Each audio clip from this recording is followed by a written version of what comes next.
day everyone, this is Ronilyn de Lima, and now I will be going to share to you my stand in anti-terrorism issue. I am fully agree regarding the anti-terror law.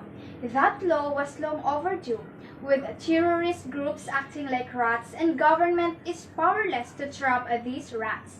These human rights groups, which was nothing more than criminal and terrorist defenders criticizing the government's moves, well, nothing about terrorism. We witnessed how acts of terrorism cultivated oppression and birthed injustices throughout the archipelago.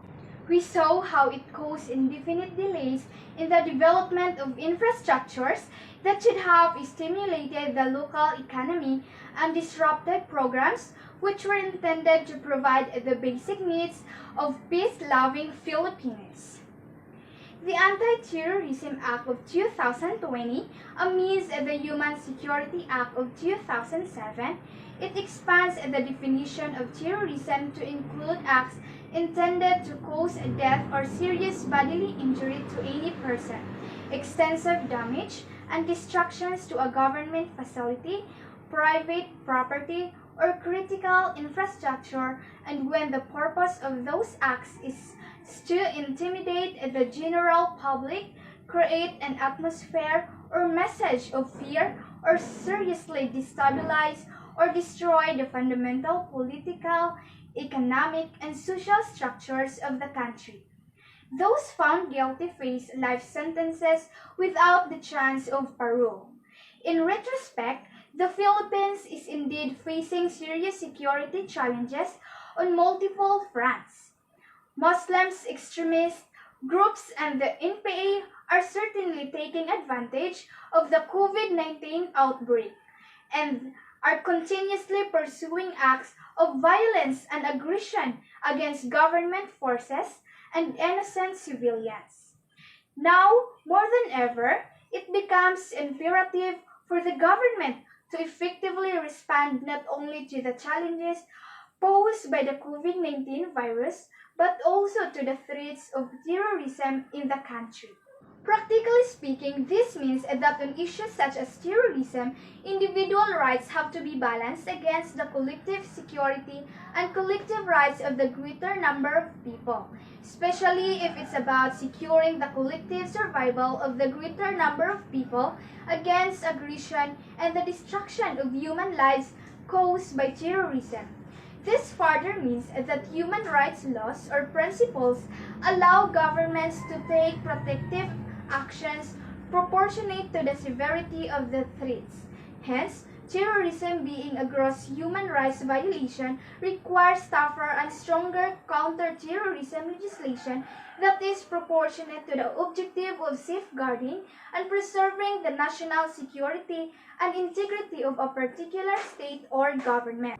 Terrorism is a global predicament, and the dangers and threats of terrorism in the Philippines are both legitimate and real.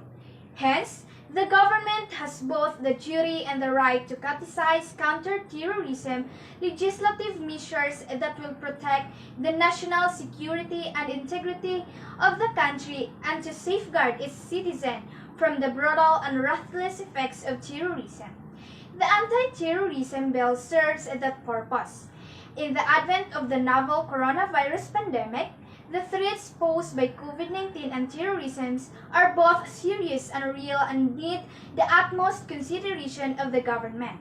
It's not either or neither nor. It's both, and both need to be addressed swiftly. It will not be the detriment of Filipinos if the government responds to both threats.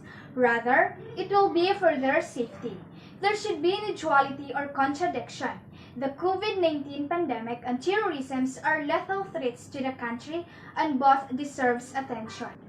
Even the lockdown did not stop terror, according to presidential spokesperson Harry Roque, who cited the communist rebels' attack on soldiers, securing the contribution of financial aid and attack by Islamic militants in late May that led to an evacuation in the country's south that uprooted over 6,000 people. The intention of the Anti-Terrorism Bill of 2020 is to preserve our sovereignty, promote peace, and ensure the safety of our people. Once the bill is passed into law, our government will become more capable and more earnest in seeking out individuals and groups that threaten our peaceful way of life and put them all to justice. The terrorism bill will save many lives and protect good citizens of our country. It's analogous to tracing, testing, and treatment to those who are spreader of coronavirus. This bill includes longer period of detention of a terrorist or saboteurs to have thorough investigation prior to their release if proven not guilty. In the past, terrorists were set free with bail within 24 to 48 hours, then he or she goes to hiding. And that would be all. Thank you.